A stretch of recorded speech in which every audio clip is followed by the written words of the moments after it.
আল্লাহ তাআলা রাসূলকে বলেছেন, তুমি যদি চাঁদকে দ্বিখণ্ডিত করতে পারো, তোমার প্রতি আমানতু বিল্লাহ ওয়া মালাইকাতিহি ওয়া কুতুবিহি ওয়া রুসুলিহি ওয়াল ইয়াউমিল আখির, তুমি যদি চাঁদকে দ্বিখণ্ডিত করতে পারো, তাহলে আমি তোমার প্রতি ঈমান আনবো, তোমার আল্লাহর প্রতি ঈমান আনবো, আল্লাহর কিতাবের প্রতি ঈমান আনবো, আল্লাহ তাআলার ফেরেশতাদের প্রতি ঈমান আনবো।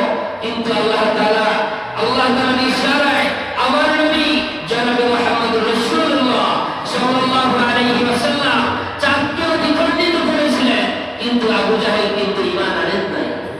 কিন্তু এই আবু জাহেল মার্কা কিছু মানুষ পৃথিবীর মধ্যে এখনো আছে, যারা বেঈমান হয়ে, বেদুইন হয়ে, নাফরমানি করে, নামাজের বিরুদ্ধে থেকে, কোরআন হাদিসের বিরুদ্ধে থেকে তারা দুনিয়ার মধ্যে চলতেছে।